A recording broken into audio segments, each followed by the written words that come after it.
when he say here, merely a benevolent intention, that is merely a thought of benefiting others. So, so that is not only thinking of benefiting a particular person, a friend of yours. It's not like that. The mind, what he is talking about is, you remember that there are two bodhicitta minds, even in conventional bodhicitta mind. There are two bodhicitta minds, conventional mind and ultimate bodhicitta mind, bodhi mind. But conventional bodhi mind also two kinds, right? You remember? So one is aspiration, right? So you are just Expire. huh? Expire. Come on. Expire, you wish. Aspire, right? Aspire. You aspire to be fully enlightened. Right? How do you say? So that is that mind he is talking here. And if you think in that way, so that merit is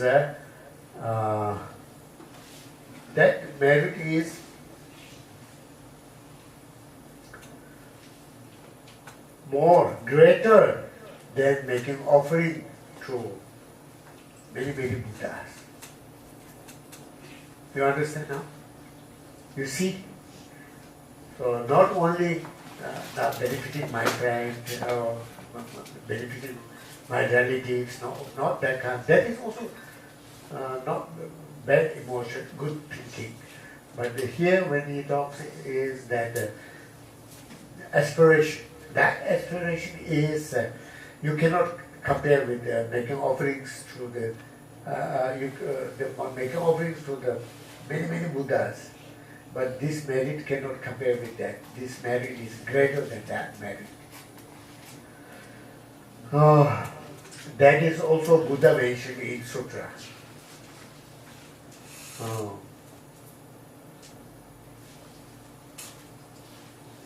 So even that kind of thought is even greater than making offering to many Buddhas. Then you are getting engaged into the conduct of Bodhisattva. That is, we don't have to talk. We don't have to talk how great it is, right? So that is. Now you understand, I hope. Now, although wishing to be rid of misery, they run towards misery itself. Although wishing to have happiness, like an enemy, they ignorantly destroy it. So that is 28 verse 8. Hoping to escape suffering, it is to suffering that they run. In the desire for happiness, out of delusion, they destroy their own happiness like an enemy. So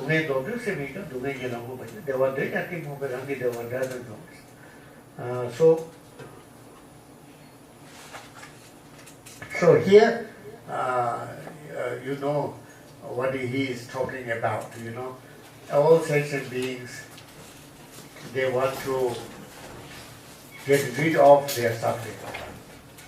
But you are running towards it, towards the suffering. For example, the butterflies, they run into the butterlands, you know, when they see the land there. So here you don't have butterflies. Do you? I don't see. But in our, we offer butterlands. So in the night, butterflies come, and many butterflies, they die. So now they make some cover where you can put butterlands. for offering. Otherwise, many butterflies, they jump into the fire and they die because so they think it's beautiful, the misconception. So they jump into the button and they suffer. Similarly, we don't want suffering, but we are running towards it. And then the second sentence is and we would like to have happiness, but we are destroying our happiness as if they are our enemies. So that is what he said. So to understand this, you must understand the karmic system. When you understand the karmic system, then the whole meaning is there. If you don't understand karmic system, how karma works, then you cannot understand these sentences. So what he meant is that we don't want suffering, but we are accumulating the cause for suffering all the time.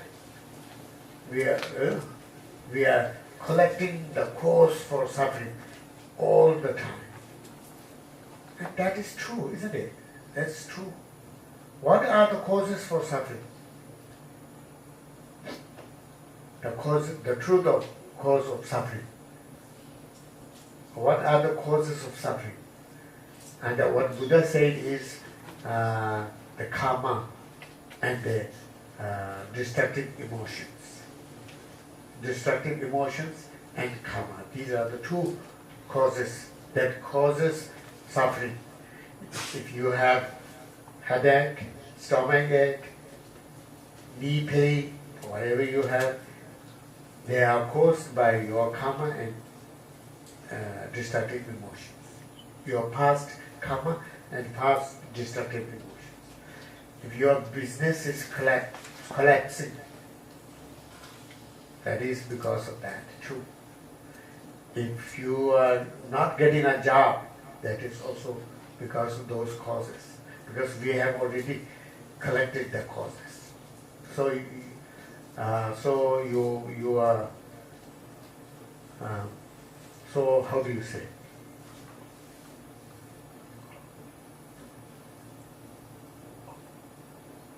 Since you have collected the causes, then you are bound to have the results, isn't it? Yeah.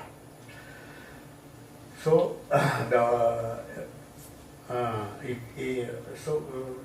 everything that we don't want, but we are still getting them, that is suffering, right?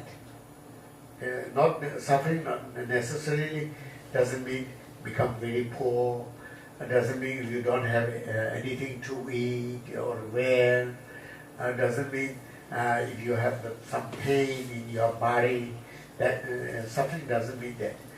Everything that, like even if you do nothing bad, you are being defamed. Huh? That is also suffering, not physical suffering, but even if you are telling the truth, you haven't done anything, you haven't committed any crime, you are being imprisoned. That happens. That is also caused by those causes. So that is karma and a cause for sufferings.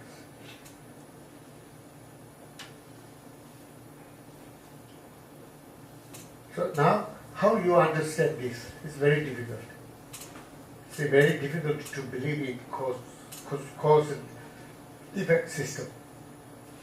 They call causality. It is not that easy to believe in causality. Because you say, I didn't do any bad things, but I suffer. He is lying, he is cheating, very successful in his business. Where is karma? That question rises in our mind. You know, that, so it is not that easy to, oh yeah, Buddha said so, that's very easy, easy to believe. Not easy to believe. So, but we must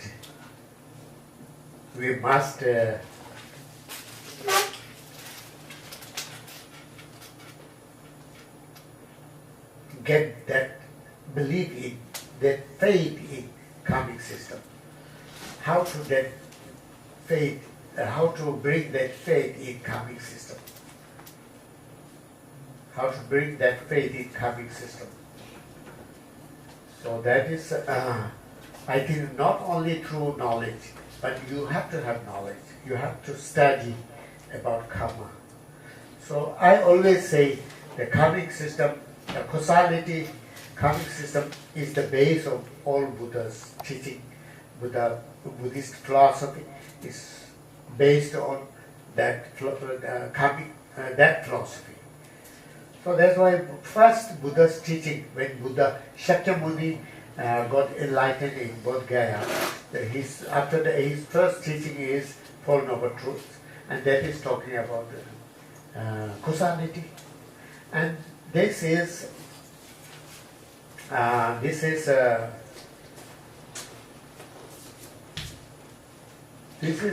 nature. This is nature, you know. This is nothing. Buddha made a law, rule to follow. No, it is the nature how it works. So first we must think about the external cause and result system. That is easy. That is quite easy. We can see that, you know. So that is cause and result system in the external things. So everything is there. Whatever we have, whatever we get, there's a cause, you know. So we drink, we eat, we wear clothes, and we earn money. Whatever we do, whatever we get, there's a cause that we can see. So if you don't collect all the causes, then you don't get the result. In external things, it's like that. So even you want to eat rice, you have to cook, you have to get the rice, and the people, they must in the farm, there must be people working for growing those crops, and there must be a field, there must be water, there must be heat, and there must be fertilizer, and all those are causes. So when all those causes are met, then you can get one cup of, one bowl of rice to eat. So there are so many causes for one bowl of rice. So this is the universal law. It is nothing to do with Buddhism, right? It is universal law, how it works. So then, there are some hidden causes we don't see, but we must establish within ourselves that everything without causes, nothing can happen. You must be convinced with that first. When you are convinced with that philosophy, then we can think, oh yes, there should be causes. So then there are hidden causes, how you can think about the hidden causes. So there are hidden causes because, you know, even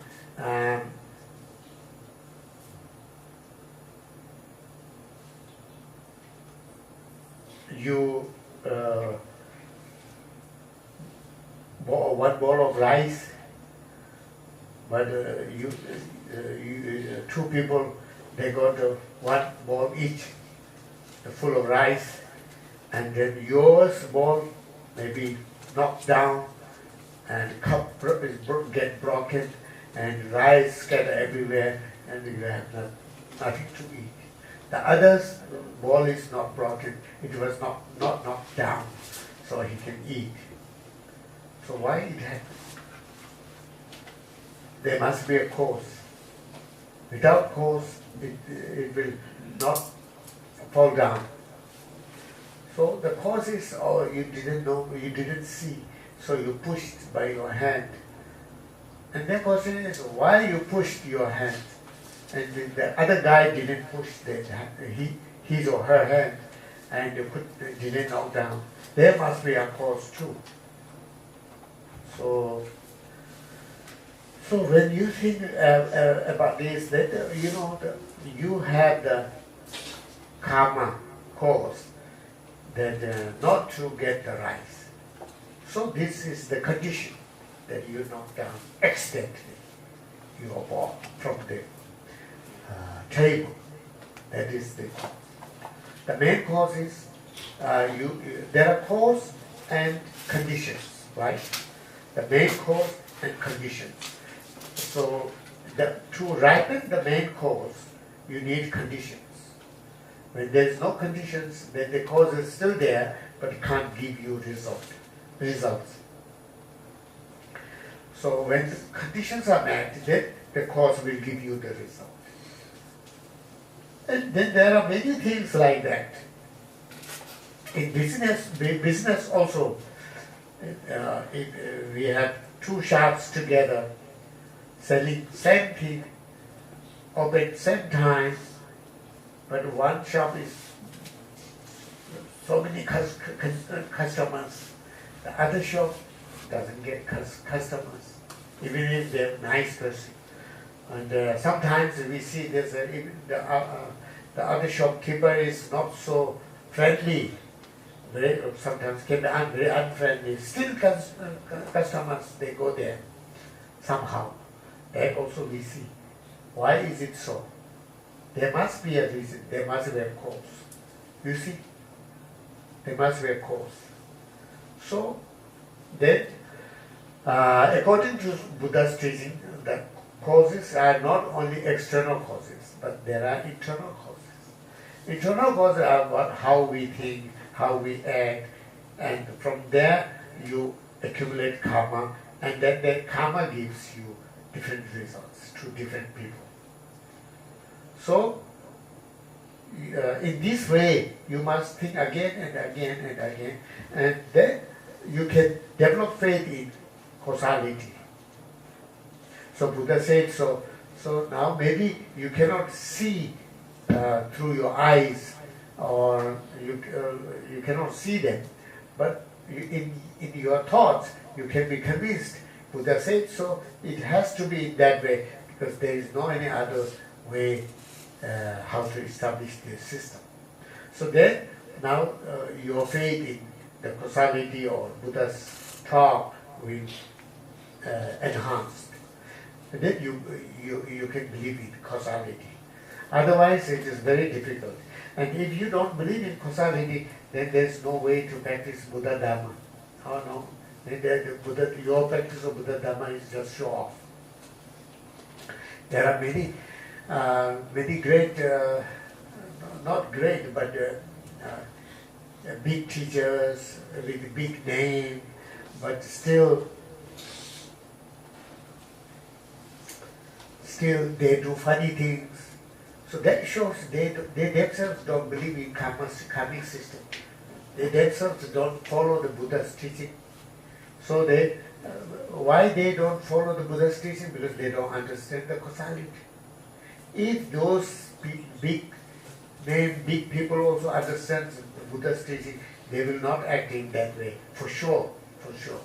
So you can judge people through their way of thinking and through their way of acting.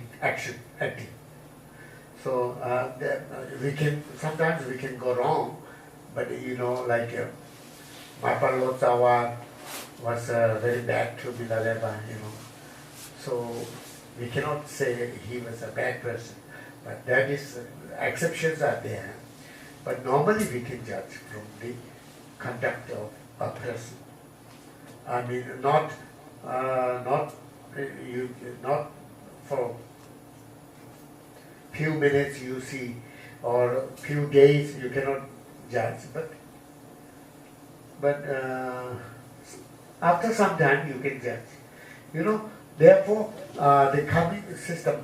So, the Buddha said, all the sufferings are, the main cause is bad actions, the bad karma. So, we are running towards suffering. How? Because we are running towards collecting bad karmas. That's why we are running towards suffering. And how we are destroying our happiness as they are our enemy, because we destroy good actions. We don't do good actions, and we do bad actions, and through the bad actions we also destroy those good karmas that we have accumulated earlier. So you are destroying your happiness as if they are your enemies. Understand? Right? Yeah. So got it?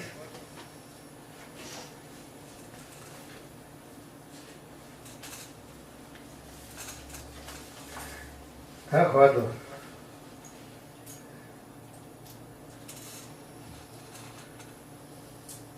which verse? 29. It satisfies with every happiness those starved of happiness. It satisfies and cuts away oppressions from those oppressed in many ways. It also drives off delusion. How could there be a holy man its equal? How such a friend, or how such merit? Even if someone returns a favor,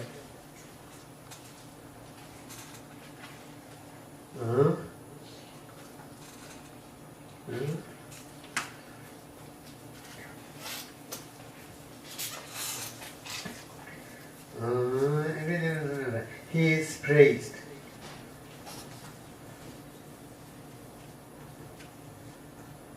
Oh, no. We are not there yet. Okay. So, 29, right? For those who are deprived of happiness and burdened with many sorrows, it satisfies them with all joys, dispels all suffering, and clears away confusion. Where is there a comparable virtue? No. Yes. Where is there a comparable virtue? Where is there even such a friend? Where is there merit similar to this? Okay. So that is so if you have bodhisattva mind, then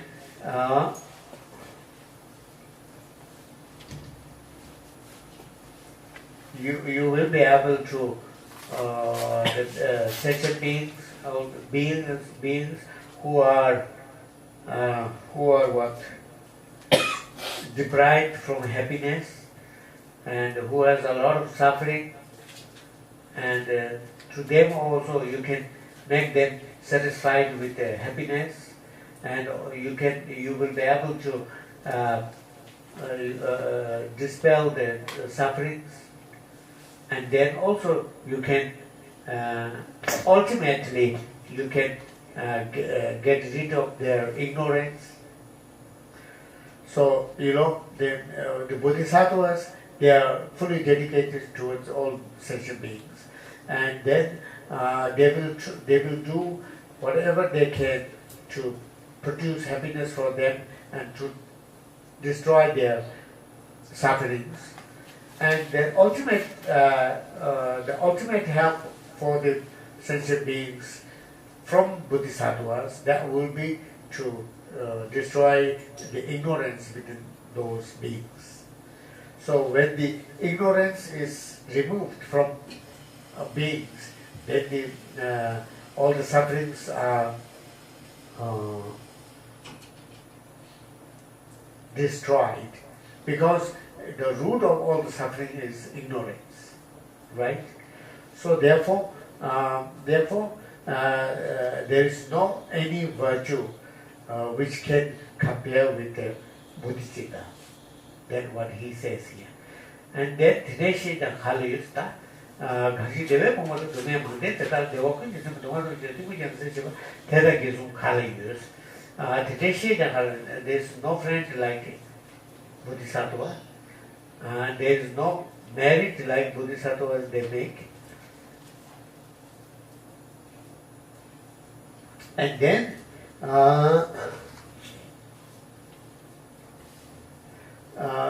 where are we? For those who are deprived, no. 31.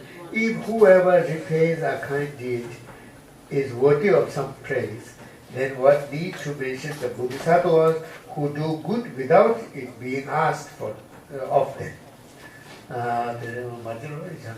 You understand that, right? It's easy to understand. So 31. Even if someone returns a favor, he is praised. What then can be said of the Bodhisattva who does good without obligation? Now,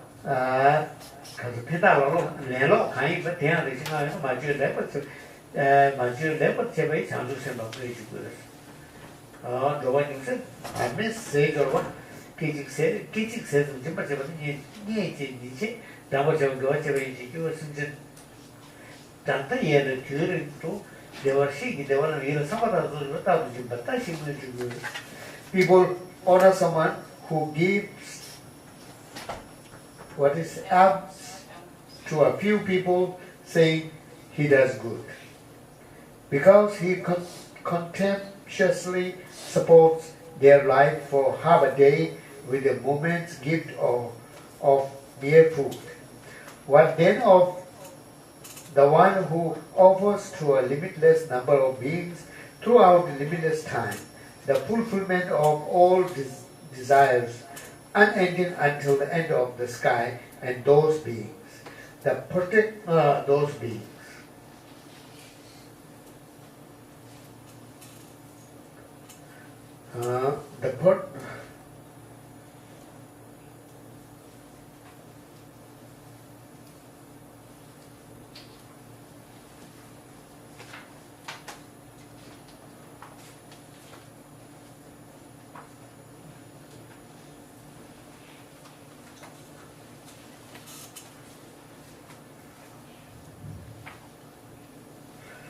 Those beings, okay.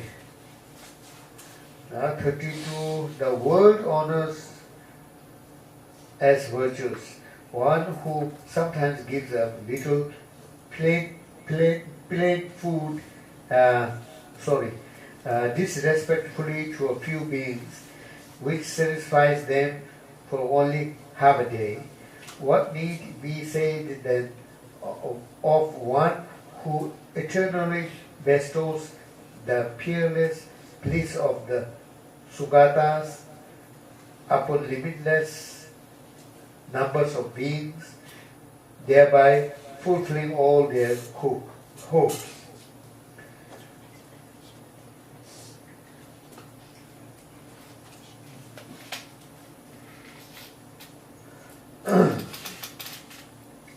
So that then you understand, in the world or in our society, if someone gives some little things to poor people, needy ones, even if they're giving them with disrespect, still they think they are helping poor people or needy people, so they are praised like anything.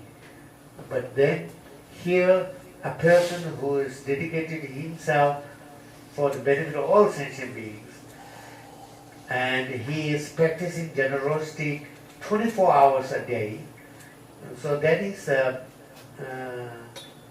no need to mention that is praise how much he deserves praise, that we don't have to talk, because you see the others you understand, but how his generosity, no, he is generous 24 hours, 365 days and nights in a year. So because he is totally dedicated for the sake of all sentient beings. And also he practices the giving thoughts. So giving thoughts, that is, he always practices giving thoughts. He wants to give everything what he has, he or she has, to all sentient beings. He wants to do this, and how I can do anything for any needy ones. He's always thinking in that way, and that is not artificial. That is very real, with feeling. So you know that there was one Bodhisattva who was in Tibet, who was crying all the time.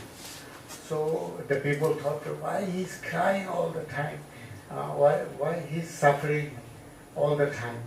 No, he was crying because he didn't know how to help these old sentient beings. They are suffering. So there he is. He became, how do you say? No more he could take all those to see all those sufferings. So he cried all the time, out of compassion. Yeah, he is out of compassion. He was crying, not because he himself was suffering. No, not because he is starving. No, he wasn't starving.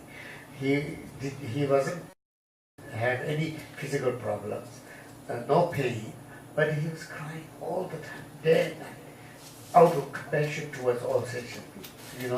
So practicing generous and is all the time. So he doesn't have to give some money or some food to some needy ones like that. No. So he is practicing all the time, 24 hours a day, right? 7 days a week. It's like that. So that is now. Where is it? Yeah, I'm sorry. The Buddha has said, right? Is that the one? Oh, you have the other one. The protector has said, or the Buddha has said, that one who, what is this? Harbors in his heart turbid thought against such a lord of gifts, a son of the conqueror, dwells in hells for eons as numerous as the moments of that turbid thought. Turbid thought, okay.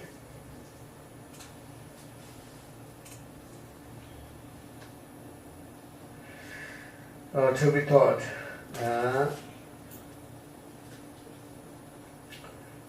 But fruit waiting that flows forth for one whose mind becomes, what is it? Serenely confident. What is serenely confident? Okay. For evil action against the sons of the conqueror requires great force, while pure action comes effortlessly.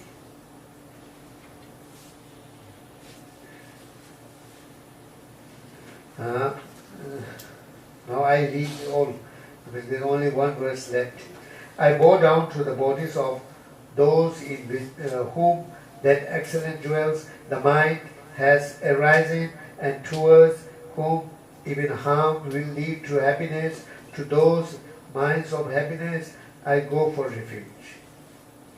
Okay. The Buddha has said that whoever bears a harmful thought against a benefactor such as a bodhisattva will remain in hell for as many eons as there were harmful thoughts. However, if virtuous attitude should rise in that regard, its fruits will multiply far more than that.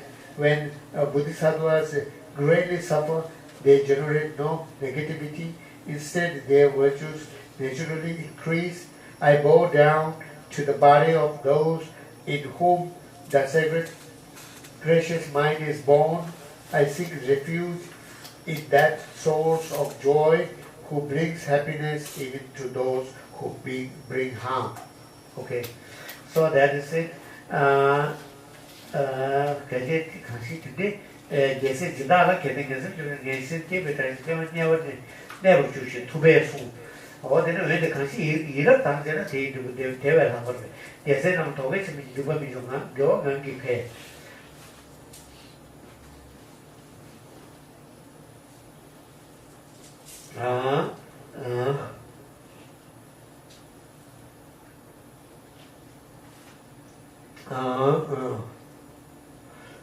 that didn't work. So if you get harmful thoughts against bodhisattvas, and that is very dangerous because that will give you very bad result in the future. But if you have positive thoughts towards the bodhisattvas, that is the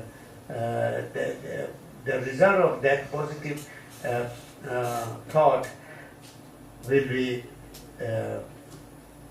very huge, you know.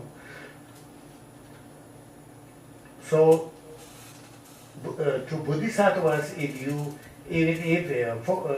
for them, even if you harm them, they never get annoyed, they never get angry with you. Their virtuous actions are simultaneously increasing. So this kind of thought is a precious one, and who has that precious thought, I would like to pay homage, which is the source of happiness. Even if you even if you harm them, they will give you a good result in the future. Bodhisattvas are like that, you know. So